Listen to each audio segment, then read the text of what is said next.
Ikuti siaran ulangan program Dalam Rada.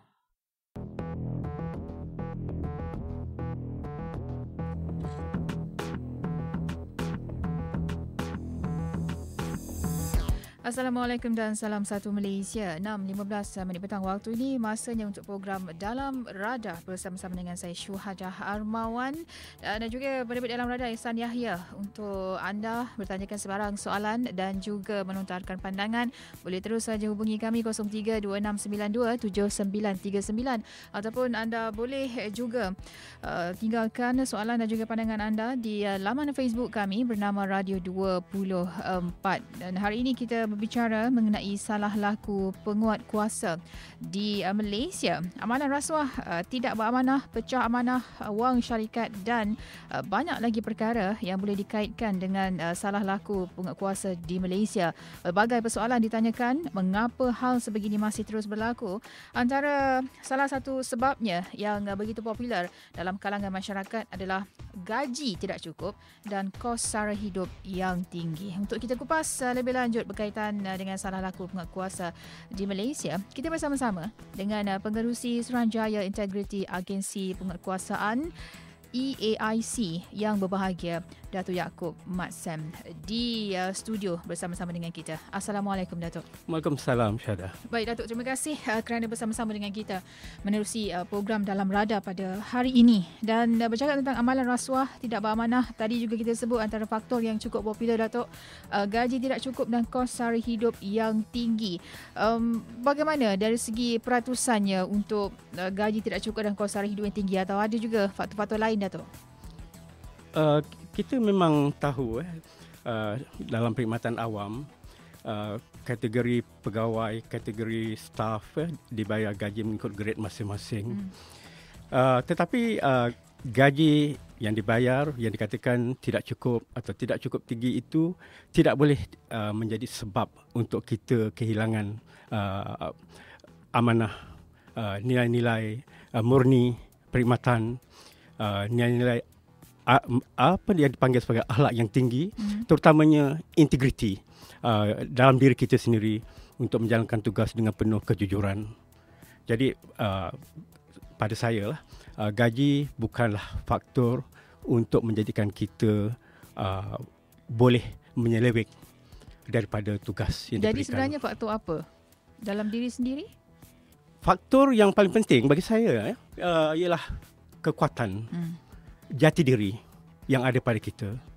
Bagaimana kita membawa diri kita di dalam perkhidmatan kita, bagaimana kita mengendalikan sesuatu perkara yang berkaitan dengan diri kita, tugas kita, berpegang kepada amanah yang diberikan, jujur dalam menjalankan tugas dan melihat bahawa setiap tugas yang diberikan pada kita itu adalah satu amanah di mana kita kalau pegawai-pegawai kerajaan mencari makan daripada jawatan yang diberikan kepada kita itu.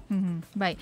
Jika bercakap tentang membentuk anggota penguatkuasa berintegriti, ia bergantung juga seperti Datuk kata tadi kepada diri individu itu sendiri. Jadi apa usaha EAIC dalam hal ini, Datuk? Ya.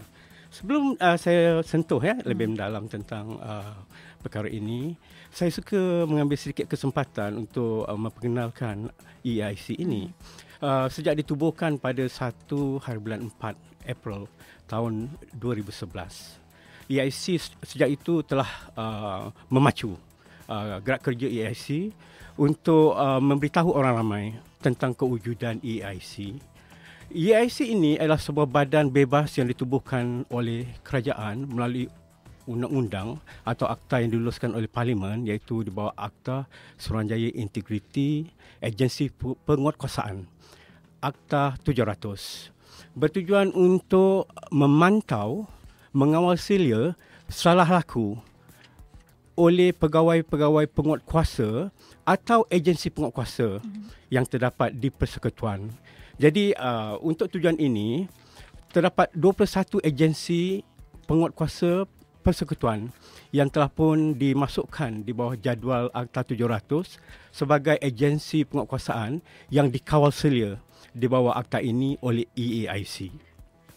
Jadi dalam hal salah laku, kita katakan skop salah laku ini telah pun dikenal pasti melalui akta ini di bawah Seksyen 24. Pelbagai kesalahan salah laku dari segi perlakuan-perlakuan yang melibatkan pegawai-pegawai penguatkuasa atau agensi itu sendiri, dikatakan umpamanya tindakan-tindakan yang dilakukan bertentangan dengan undang-undang, ketiadaan mengambil tindakan, dalam bahasa Inggeris omission, to take an action, ataupun tindakan yang diambil itu tidak wajar sama sekali untuk diambil, atau tindakan diambil itu tidak adil sama sekali, atau juga tindakan itu tidak munasabah untuk diambil, atau penggunaan kuasa yang berlebihan atau penindasan dalam penggunaan kuasa. So ini antara skop salah guna kuasa di antaranya yang terdapat di dalam Seksyen 24 Akta 700 itu. Okey. Baik, dan juga untuk menyentuh berkaitan dengan penguatkuasa. Tadi soal gaji, soal kos hari hidup kita dah sentuh, dan ada yang juga menyebutlah ini berkaitan dengan satu perhubungan antara mungkin mereka yang berjawatan besar dan memiliki syarikat dan sebagainya, hubungan dengan anggota penguatkuasa ini, ataupun kita kenali sebagai ada orang dalam. Jadi sejauh mana dakwaan seperti ini yang kerap kali disebut oleh masyarakat kita bila setiap kali berlaku kes dan sebagainya, ada saja rujukan di sesuatu badan tersebut. Memang terdapat persepsi orang ramai apabila terdapat apa yang dikatakan sebagai orang dalam akan menjadikan satu siasatan itu dikatakan menjadi lemah, akibat daripada mungkin campur tangan dikatakan daripada orang dalam. Tetapi bagi kami di EIC, kami memantau siasatan-siasatan yang dikatakan sebagai mempunyai apa-apa elemen campur tangan. Untuk melihat siasatan itu satu yang telus, siasatan itu dibuat secara komprehensif, dan kita akan memanggil apa-apa maklumat berkaitan dengan siasatan itu untuk mengetahui apakah masalah yang dihadapi oleh pihak yang menyiasat ke atas satu aduan itu. Jadi bagi kami, sama ada elemen orang dalam atau tidak, itu bukan elemen yang penting bagi kami, kerana kami tahu sesuatu siasatan itu adakah ia lemah atau tidak. Kita boleh kenal pasti melalui pengalaman kami yang ada. Antaranya bagaimana cara untuk mengenal pasti dari segi kekuatan dan juga kelemahan? Ya. Sebagai contoh, jika kita tahu bahawa sesuatu dokumen itu sepatutnya diambil, dianalisa untuk tujuan siasatan, tetapi dokumen penting itu tidak diambil untuk dianalisa, itu salah satu daripada kelemahan dalam siasatan. Atau seseorang saksi, katakan saksi itu saksi yang material, saksi yang relevan kepada sesuatu siasatan. Saksi itu tidak diambil keterangannya. Jadi siasatan itu tidak akan lengkap tanpa seorang saksi yang sangat relevan yang tidak diambil keterangannya. Jadi itu antara perkara-perkara yang kita lihat apabila kita memeriksa sesuatu salah laku itu oleh pegawai-pegawai penyiasat. Baik, Dato', untuk melihat juga peranan yang lebih jitu dimainkan oleh EIC, mungkin Dato' ada datanya untuk dikongsikan bersama-sama dengan kita, kes yang direkodkan yang juga dikategorikan sebagai kes berprofit tinggi di bawah siasatan EIC? Ya, pada masa ini kami ada menjalankan siasatan kes-kes kematian dalam tahanan, di mana beberapa orang suspek yang ditahan oleh pihak polis didapati meninggal dunia semasa di dalam tahanan atau di dalam lock up polis. Pada 30 hari bulan Januari yang lepas, tahun ini, Suruhanjaya Integriti telah membuat pendedahan umum, public disclosure, satu laporan berkaitan dengan siasatan kematian seorang lelaki India bernama James Ramesh, anak lelaki Munisami, yang dapati meninggal dunia di lock-up HQ Ibu Pejabat Polis Pulau Pinang. Jadi kami mengadakan suatu siasatan yang sangat rapi, memanggil lebih kurang 32 orang saksi dan mengambil dokumen-dokumen sebanyak lebih daripada 90 dokumen. Secara faktanya 94 dokumen. Kami menganalisa setiap dokumen menganalisa setiap keterangan saksi itu. Tapi akhirnya kami berkesimpulan berdasarkan pada laporan doktor, keterangan oleh pihak doktor dalam postmortem juga, bahawa kematian si mati itu adalah akibat daripada penyakit hati yang kronik. Ya, disebabkan oleh pengambilan dadah berlebihan. Di masa yang sama juga si mati mengambil alkohol yang berlebihan sebelum beliau ditahan. Jadi si mati dalam kes ini mempunyai sejarah pengambilan dadah dan alkohol yang agak berlebihan dan sedang mendapat rawatan. Tetapi perkara ini berterusan diamalkan oleh si mati, dan kebetulan oleh kerana apabila ditahan oleh pihak polis, beliau meninggal dunia sehari selepas beliau ditahan di penjara atau lokap Pulau Pinang. Kemudian terdapat lagi kes profil yang berprofil tinggi. Apa yang kami maksudkan berprofil tinggi ini ialah apabila kes itu mendapat liputan akhbar-akhbar. Kes-kes di mana pihak awam, NGO juga memberikan perhatian yang serius. Ya. Terdapat ada 3 lagi kes yang melibatkan kematian dalam lock-up pihak polis yang kami siasat, di mana kami mendapati perlu siasatan diadakan. Ada signifikan kepentingan awam untuk kes-kes itu disiasat oleh kami untuk mengetahui adakah terdapat perlakuan penggunaan kekerasan ke atas orang tahanan oleh anggota atau pegawai semasa tahanan ini atau tangkapan ini berada di bawah tahanan pihak polis. Jadi pada bulan Julai ini kami akan mengadakan satu public hearing atau pendengaran awam dalam satu kes kematian dalam lokap yang berlaku di Kuala Lumpur, ya, di mana si mati itu mendapat lebih daripada 50 kecederaan tubuh badan. Jadi kami dapati di situ satu yang agak memeranjatkan untuk seorang yang ditahan mendapat kecederaan yang dikatakan sebagai kecederaan didapati atau dialami semasa tempoh tahanan. Jadi itu bagi kami satu yang agak memeranjatkan untuk kami masuk menyiasat secara penuh melalui pendengaran awam nanti. Saksi-saksi akan dipanggil. Jadi kita telah mengambil rakaman percakapan pada peringkat ini daripada 98 orang saksi. Dan kami masih lagi merekodkan percakapan dari beberapa orang saksi lagi sebelum pendengaran awam diadakan pada bulan Julai ini. Datuk, setiap kes yang dikaji oleh EEIC sendiri, bagaimana ataupun sejauh mana ia boleh didedahkan kepada umum, Datuk? Kita berbalik semula kepada Akta 700 yang mengawal selia, ya, peranan fungsi EIC. Di bawah Seksyen 52, dia memperuntukkan bahawa sesuatu maklumat yang diterima oleh EIC hendaklah dirahsiakan. Ya, dia panggil dalam bahasa Inggerisnya obligation of secrecy. Ya, hendaklah dirahsiakan. Tetapi maklumat ini boleh didedahkan sekiranya sesuatu kes itu dibawa ke mahkamah, sama ada bagi tujuan perbicaraan jenayah ataupun perbicaraan sivil. Jadi ianya boleh didedahkan.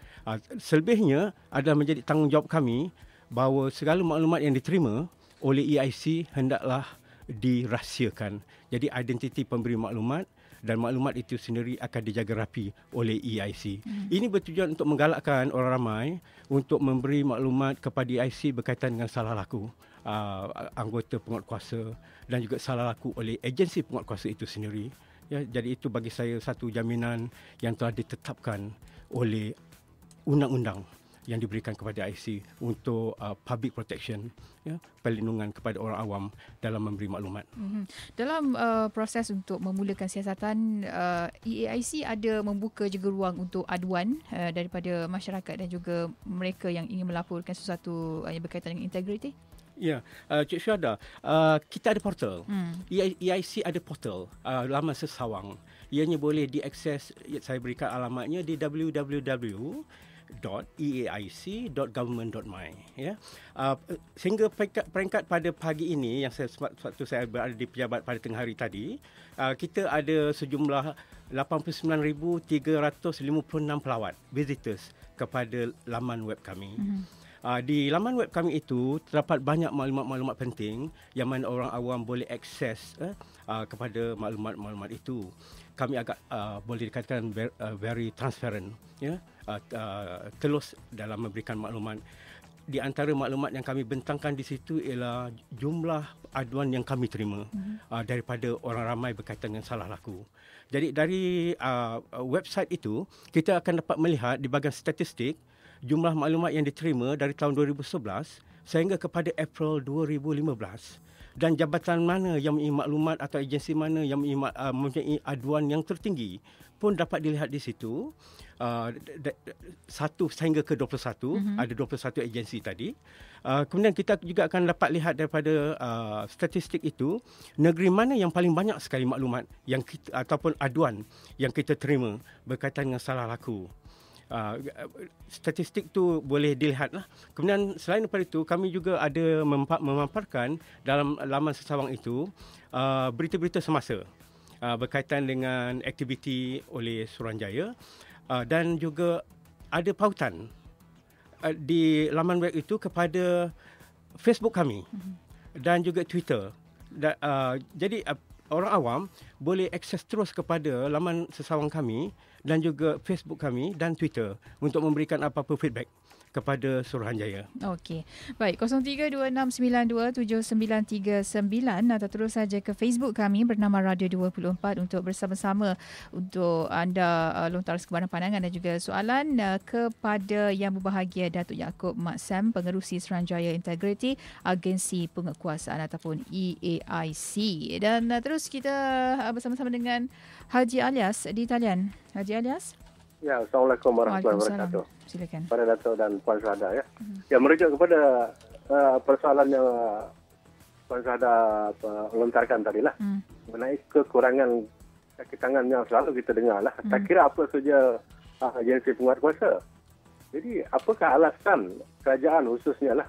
Kalau kita tengok anak saya pun 3 orang yang menganggur daripada ijazah dan diploma. Maksud saya kelambakan dia ijazah pelajar-pelajar tidakkah diserapkan ke bahagian yang boleh untuk kita menjana penguatkuasaan ini.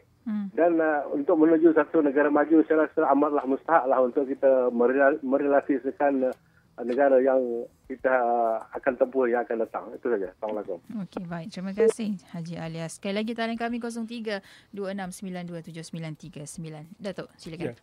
Terima kasih kepada Tuan Haji Alias ya yang bertanya.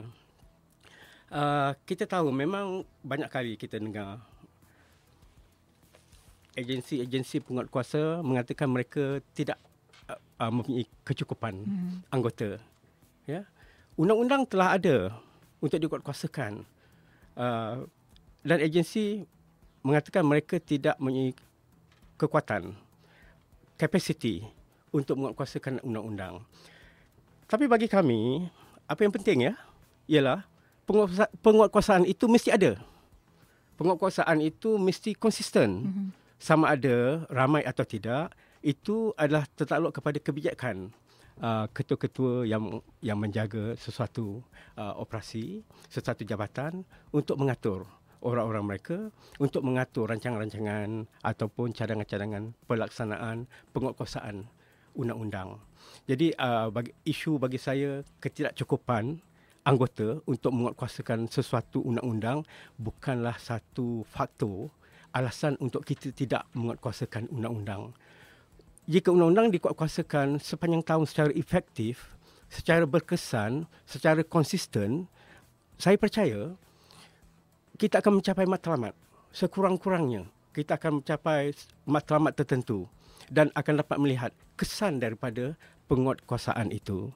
Jadi, berkaitan dengan sama ada ramai di kalangan kita tahulah ramai di kalangan anak-anak muda kita ya mencari pekerjaan selepas mereka tamat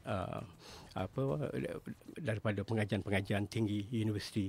Kita tahu kita prihatin memang ramai yang mencari pekerjaan, tetapi di agensi penguatkuasaan dari masa ke semasa memang ada mengambil pekerja-pekerja baru untuk diserapkan ke dalam agensi-agensi penguatkuasaan. Jadi ia juga tertakluk kepada kemampuan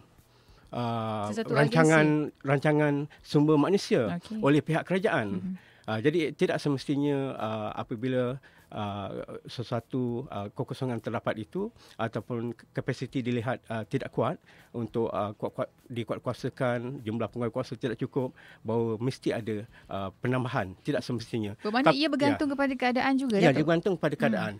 Kita lihat sebagai contoh kepada PDRM sebagai contoh ya. PDRM mengatakan bahawa pada setiap tahun lebih kurang 6,000 anggota mereka akan bersara. Sedangkan dari segi intake baru ialah lebih kurang 4,000 lebih. Jadi di situ ada perbezaan yang keluar daripada PDRM 2,000 perbezaannya. Ya, tapi kita kena faham apabila satu intake diambil, mereka akan menjalani kursus yang agak panjang. Paling-paling kurang pun 6 bulan bagi pegawai-pegawai kuasa untuk menghadiri kursus di akademi masing-masing atau di pusat-pusat latihan. Bermakna walaupun pegawai-pegawai kuasa diambil oleh satu agensi itu, ia tidak boleh serta-merta diletakkan di lapangan untuk kerja-kerja penguatkuasaan. Mereka perlu dilatih dengan disiplin penguatkuasaan undang-undang. Jadi saya percayalah pihak kerajaan menyedari tentang perkara ini. Dan kapasiti agensi penguatkuasaan selalu diberikan perhatian untuk dinaikkan atau diperkukuhkan. Okey, baik. Terusnya kita bersama-sama Encik Anwar di talian. Encik Anwar. Halo, Assalamualaikum. Waalaikumsalam, silakan. Waalaikumsalam. Saya ada persoalan mengenai integriti kaki tangan bahagian banyakkan PDRM, imigresen dan custom. Benda ni saya dengar jelas benda ni sebab benda ni contoh dekat office saya dekat Seri Damansara. Bawah pentadbiran balai mana saya ingat Damansara Damai ke mana wallahu alam lah. Awak ada balai lah sana. Office saya dekat Seri Damansara SD5. Saya dapati kalau betul-betul pihak polis, saya bukan saya nak tuju pada mana tetapi ini adalah fakta. Contoh kes rasuah. Saya tengok tangkapan pekerja Indonesia ramai. Tetapi bawa naik orang Indonesia itu dalam kereta, dalam van, pusing Seri Damansara, pau duit, lepas balik. Di mana integriti seorang polis? Itu yang saya jadi persoalan. Sebab benda ni, saya dapat info daripada pekerja saya seorang, dia memang ada dokumen semua, mengatakan benda ni berlaku setiap minggu. Kalau betul-betul nak ada ketelusan, terus tangkap, terus masuk. Itu masalah ini, tangkap lepas ambil duit. Dah. Ini adalah fakta. Lagi satu saya nak sentuh pasal immigration. Immigration pun sama. Di mana sebab tu masyarakat Malaysia kebanyakan tak percaya bukan tak percaya sangat, ragu-ragu dengan keikhlasan pihak berkuasa berkenaan. Dia tangkap, ada orang pergi serta, dan ada kabel kemas orang atas, dah lepas. Besok padahal orang tu tak ada dokumen. Saya minta, ini kalau saya ni bercakap menipu, saya boleh bawa pekerja saya pergi jumpa pihak integriti. Sebab benda ni adalah fakta. Setiap minggu pau duit. Apa masalah sebenarnya? Okey. Assalamualaikum. Waalaikumsalam. Terima kasih Encik Anwar. Silakan Datuk. Terima kasih kepada saudara Anwar. Ya, itu satu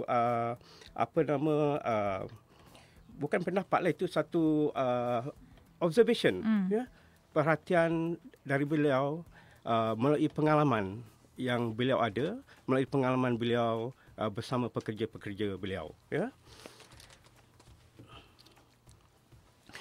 3 jabatan tadi atau agensi tadi yang beliau sebut, ya, PDRM, Immigration, Custom. Ini adalah merupakan 3 jabatan yang menjadi rancangan rada. 3 jabatan ini adalah merupakan rada utama kepada kami. Rada kami itu boleh dikatakan tertumpu kepada 4 jabatan utama yang dijadikan sebagai jabatan di mana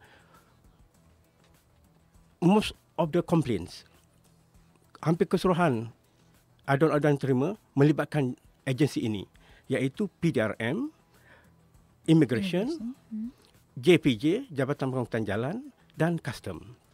Bukan tidak berlaku apa yang seperti saudara Anwar sebutkan tadi, di mana insiden-insiden tangkapan, ya, yang kemudiannya tidak ada bertindakan untuk dibawa.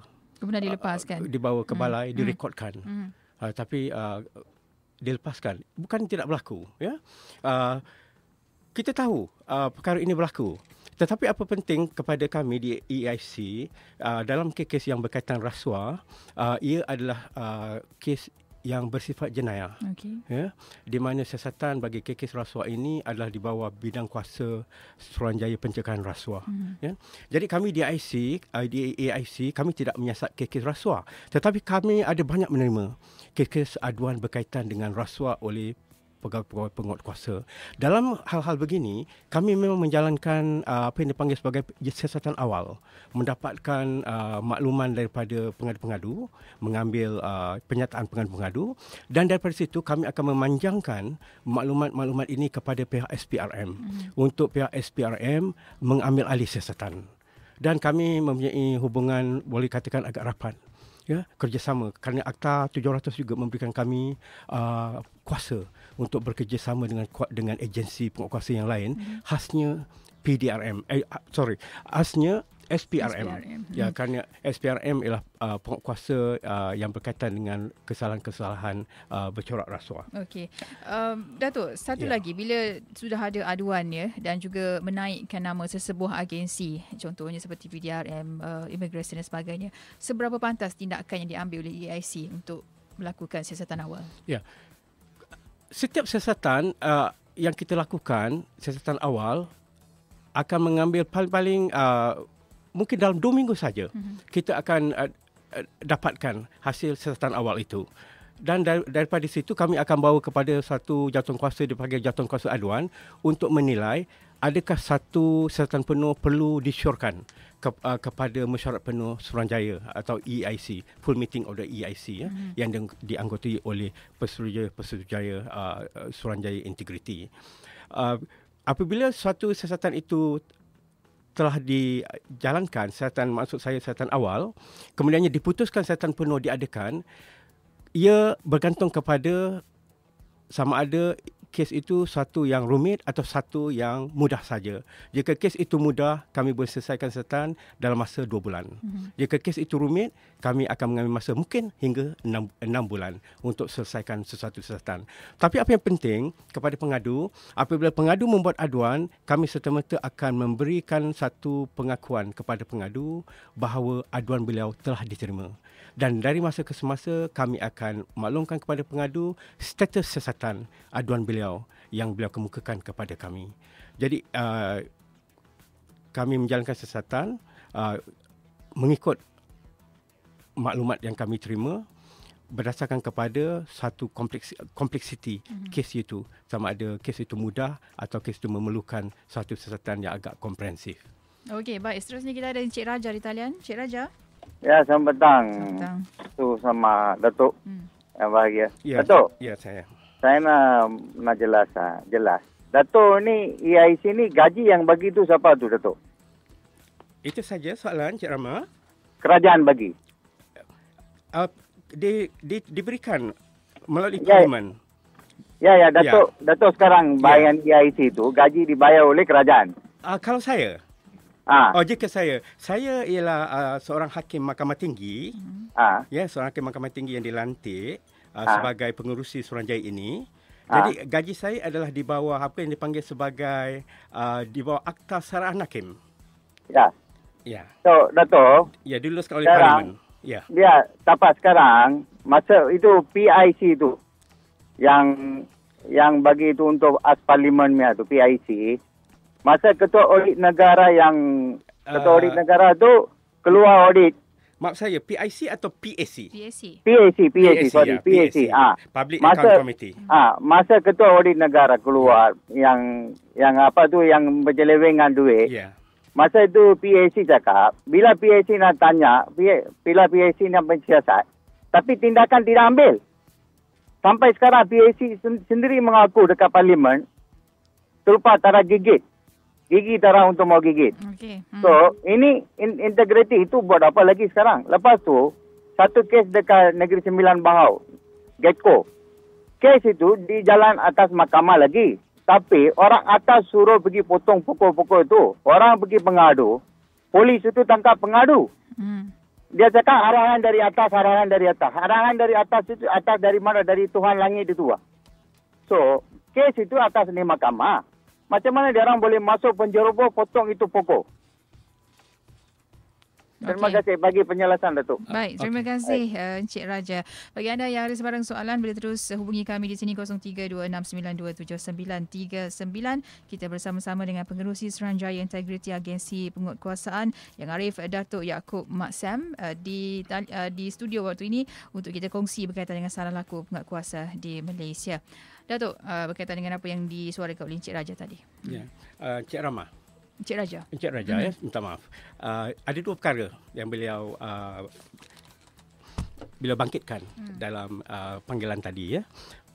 Pertama ialah berkaitan dengan dapatan-dapatan oleh pihak PAC, ya, Public Account Committee Parlimen, ya, berkaitan dengan salah penyelewengan yang dikatakan penyelewengan dana-dana awam oleh pegawai-pegawai yang diberikan tanggungjawab untuk menjaga dana awam. Ya. Kita tahu bahawa kes yang penyelewengan begini, jika ia adalah berunsurkan penyelewengan bercorak jenayah, pecah amanah jenayah, ataupun ia merupakan satu kes yang bercorak rasuah, ia disiasat oleh pihak SPRM, ataupun kalau kes-kes itu jatuh di bawah kesalahan penal code, ya, kanun kesesaan, ia akan disiasat oleh pihak polis. Dalam kes begini, AIC tidak terlibat.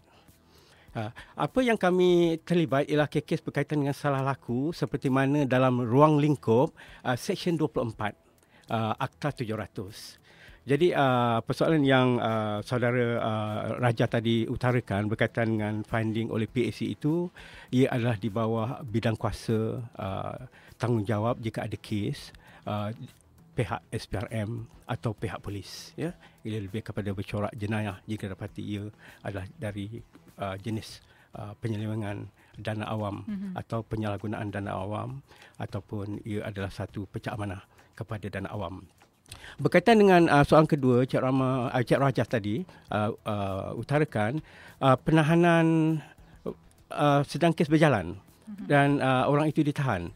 Saya tidak tahu sangat apakah yang kes yang dimasukkan oleh Encik Raja itu, tetapi kita tahu saksi-saksi tidak boleh diganggu. Ya, saksi-saksi dalam apa-apa kes apapun, sama ada itu adalah kes jenayah ataupun kes sivil yang sedang diperdengarkan di mana-mana peringkat mahkamah, tidak boleh diganggu. Ya, jadi saksi-saksi yang diganggu ini, jika terdapat saksi ini diganggu, saksi ini sepatutnya bertanggungan untuk membuat laporan polis bahawa ia diganggu oleh pihak-pihak tertentu, sama ada secara ugutan ataupun secara kaedah lain untuk mengganggu saksi ini dari memberi keterangan di hadapan mahkamah. Berkaitan dengan kes yang tebang pokok itu, saya kurang pasti apakah yang dimaksudkan oleh Encik Raja. Tapi saya cuma ingin mengatakan bahawa mungkin kes ini jatuh di bawah bidang kuasa pihak berkuasa tempatan, ya, local authorities, tapi di bawah akta kami 700, pihak berkuasa tempatan negeri-negeri tidak termasuk di bawah bidang kuasa kawalan kami. Okey. Baik, Datuk menyebut berkaitan dengan akta 700. Rakan kita Muhammad Nazid katanya jika EAIC adalah badan yang telus, kenapa masih tertakluk pada akta 700 yang memandatkan kerahsiaan? Jadi untuk apa kerahsiaan tersebut? Sepatutnya setiap kes perlu diwartakan dari proses siasatan hinggalah ke konklusinya. Mungkin Datuk boleh jawab selepas ini kerana kita ada pemanggil bersama-sama dengan Encik Hairul. Encik Hairul? Ya, saya. Ya, silakan. Assalamualaikum, Datuk. Waalaikumsalam. Datuk, ini saya cuma pendapat secara rambang. Saya melihat di negara kita ini, negara kita merupakan antara negara yang paling banyak undang-undang lah. Tetapi paling kurang penguatkuasaannya. Contohnya paling mudah di depan mata kita setiap hari di atas jalan sendirilah.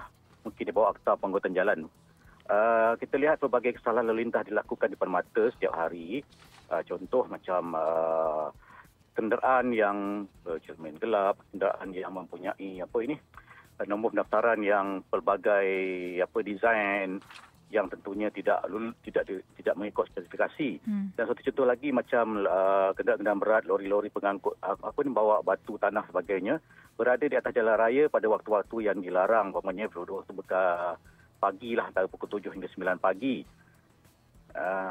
Tetapi itulah saya lihat perkara ini berlaku hampir setiap hari tanpa sebarang tindakan. Dan saya juga pernah sendiri mengekori seorang pemandu kenderaan menggunakan telefon bimbit dalam perjalanan mereka saya mengekori mereka di hampir 20 km. Tetapi sepanjang 20 km itu dia bebas cakap di telefon bimbit tanpa free kit itu. Lepas itu aja. Bayangkanlah 20 km bercakap di telefon bimbit tak selamat macam itu saja. Jadi saya lihat di sinilah yang kita perlu perbetulkan ialah penguatkuasaan undang-undang yang tegas. Kerana inilah sebenarnya yang menjadi punca pelbagai perkara yang berbentuk penyelewengan dan sebagainya berlaku di negara kita inilah. Itulah pada pandangan saya ni, Datuk. Jadi minta juga pendapat Datuk tentang pandangan saya ni. Okay. Terima kasih, Datuk. Assalamualaikum. Waalaikumsalam. Terima kasih, Cik Hairul.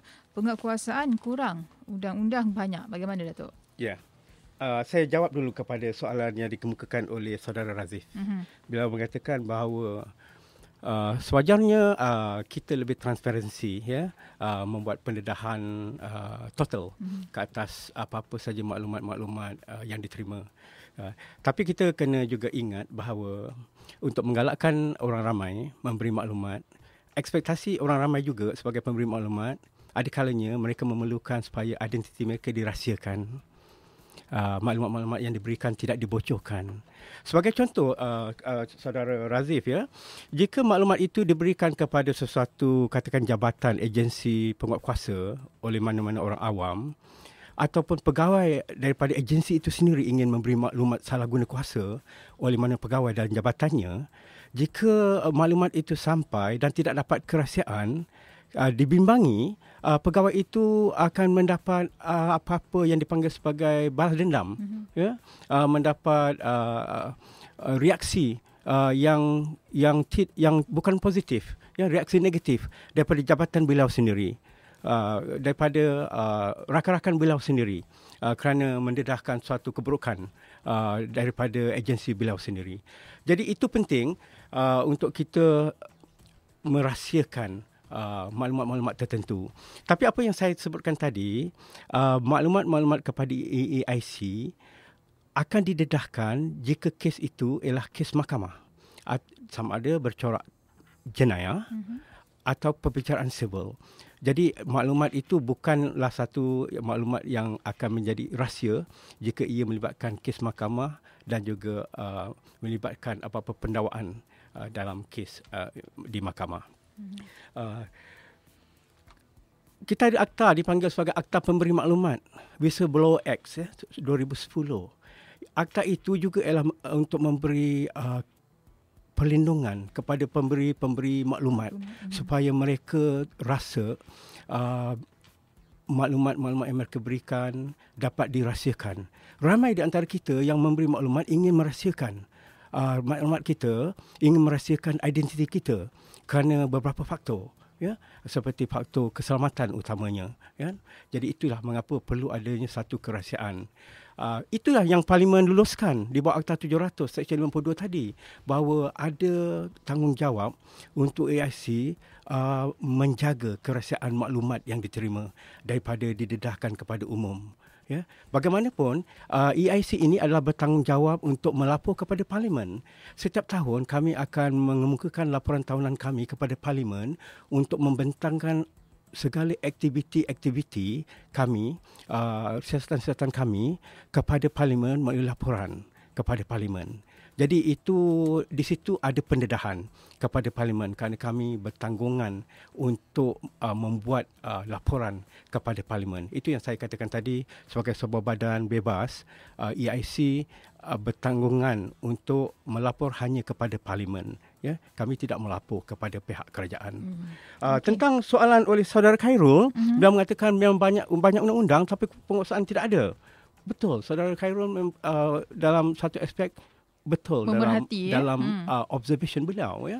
Memang banyak undang-undang. Tapi apa yang berlaku, tidak ada penguatkuasaan secara konsistensi, secara berterusan. Banyak penguatkuasaan yang dilakukan secara ad hoc. Diadakan satu operasi khas untuk penguatkuasaan, dan selepas itu tidak tamat lagi. di situ sahaja. Sebagai contoh saya beri contoh operasi cermin gelap diadakan kemudian digantung dahulu kerana ada beberapa isu.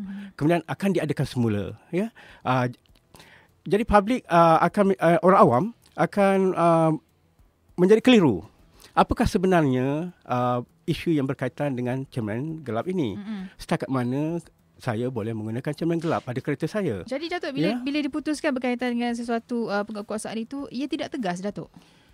Bagi saya, perlu ada ketegasan dalam penguatkuasaan undang-undang. Perlu ada satu konsistensi yang tadi saya katakan tadi, ketetapan dalam penguasaan undang-undang. Apabila satu undang-undang itu tidak dikuatkuasakan secara berterusan, hanya secara apa yang dipanggil ad hoc basis, dari masa ke semasa, maka kesedaran oleh orang awam terhadap signifikan undang-undang itu tidak wujud. Jadi kita memberi satu signal yang tidak jelas kepada pihak awam tentang sesuatu peruntukan undang-undang, sama ada melarang suatu perbuatan, melarang suatu penggunaan. Kita tidak memberikan satu signal yang jelas kepada orang awam. Jadi kita tidak boleh menyalahkan orang awam dalam perkara ini. Baik. Datuk, kita ada Encik Hakim di talian. Encik Hakim? Hello. Ya, silakan dengan Yang Arif, Datuk. Okey, Assalamualaikum, Datuk. Ya, Waalaikumsalam. Okey, Datuk, saya ada dua pertanyaan. Iaitu, di mana peranan AIC dalam isu 1MDB? Sedangkan 1MDB walaupun melalui proses audit, penerangan oleh Perdana Menteri, tapi masih lagi dipalit dengan pelbagai isu. Jadi, di mana peranan AIC dalam isu 1MDB? Yang kedua, dari sudut integriti wakil rakyat, terutamanya semua wakil rakyat lah. Bila kerajaan mengenakan cukai kepada rakyat, tapi dalam pada masa yang sama, wakil rakyat naik gaji dan rakyat terpaksa menanggung beban yang lebih. Jadi di mana integriti wakil rakyat di situ? Itu saja. Terima kasih, Datuk. Baik, terima kasih Encik Hakim. Silakan, Datuk. Peranan Encik Hakim, terima kasih. Ada dua tadi Encik Hakim mengukakan perkara. Satu berkaitan dengan peranan oleh EIC berkaitan dengan 1MDB. 1MDB ini bukanlah satu badan yang di bawah kawal sila kami. Ia ada sebuah syarikat yang ditubuhkan yang tidak diselia oleh kami. Jadi kami tidak boleh campur tangan dalam apa-apa siasatan yang berkaitan dengan urusan isu-isu 1MDB. Itu yang saya dapat jawab di sini. Itu adalah pasti bahawa kami tidak mempunyai bidang kuasa dalam perkara ini. Kami tidak boleh membuat sesuatu di mana kami tidak ada bidang kuasa. Itu bermakna kami bertindak di luar undang-undang. Kami tidak boleh bertindak di luar bidang kuasa kami yang menyalahi undang-undang jika menjalankan tindakan. Kemudian yang keduanya berkaitan dengan disebutkan oleh saudara tadi Hakim, gaji, kenaikan gaji. Kita perlu ingat bahawa kenaikan gaji ini oleh di Parlimen telah tertangga beberapa kali. Sebelum ini pun usul berkaitan kenaikan gaji itu telah dibawa ke Parlimen, tapi kemudian usul itu ditarik balik atas beberapa sebab. Jadi cuma baru-baru ini apabila Parlimen bersidang pada awal tahun ini, usul itu telah diluluskan. Itu adalah kebijaksanaan atau wisdom oleh ahli Parlimen yang telah membuat deliberasi membuat perdebatan berkaitan dengan penaikan gaji, dan akhirnya mereka meluluskan untuk kenaikan gaji itu sebagai satu keperluan semasa yang mereka fikirkan wajar untuk diluluskan. Jadi bagi saya itu bukanlah boleh dikatakan isu integriti, itu ialah sama ada terdapat keperluan semasa yang memerlukan kenaikan gaji mereka itu dipertimbangkan dan diluluskan. Okey. Datuk, akhir sekali untuk usaha dan juga segala mungkin cabaran dan yang dirangka selepas ini untuk perjuangan dan juga kerja-kerja EIC sendiri untuk mengubah persepsi masyarakat tentang integriti penguatkuasaan. Silakan, Datuk. Ya, terima kasih. Perlu saya sebutkan, setakat hari ini Suruhanjaya Integriti Agensi Penguatkuasaan telah menerima aduan berkaitan salah laku sejumlah 1,607 1067 Okey. aduan, ya, daripada orang awam, daripada pegawai-pegawai awam juga, ya, pegawai penguatkuasa sendiri juga ada membuat aduan kepada EIC. Dan daripada situ kita telah melakukan siasatan. Saya ada statistik lah, siasatan itu. Pihak awam juga boleh akses kepada statistik saya, EIC, di laman web. Kita dedahkan statistik berkaitan siasatan kami itu di laman web kami. Mencorak menuju ke hadapan, ya, EIC ini, kita dalam proses untuk mengukuhkan ataupun meningkatkan kapasiti EIC. Pada bulan ini sahaja, daripada April hingga bulan 5 ini, hingga 3 hari yang lepas, kami menerima masuk 12 orang pegawai baru. Mereka adalah merupakan peguam-peguam yang beramal, yang diambil bekerja oleh kami secara sepenuh masa. Jadi itu adalah di kalangan profesional. Dan kami juga sedang dalam usaha untuk meminda beberapa peruntukan di bawah Akta 700 untuk memberi kami mengukuhkan kuasa-kuasa yang ada pada kami supaya menjadi lebih efektif, seperti mengambil alih siasatan oleh agensi yang kami fikirkan siasatan berkaitan salah laku itu tidak kukuh, tidak telus, ya. Kami ingin ambil alih. Begitu juga kami juga ingin menyertai sesuatu siasatan yang dilakukan oleh agensi berkaitan dengan salah laku, supaya kami dapat satu kawalan yang efektif. Okey, baik. Terima kasih Yang Arif Datuk Yaakob Mak Sam, Pengerusi Suruhanjaya Integriti Agensi Penguatkuasaan, bersama-sama dengan kita menerusi program Dalam Radar. Dan terima kasih juga pada anda yang turut serta. Kita jumpa lagi minggu depan menerusi program Dalam Radar, dan mewakili penerbit Ehsan Yahya, saya Syuhada Armawan. Anda baru saja mengikuti siaran ulangan program Dalam Radar.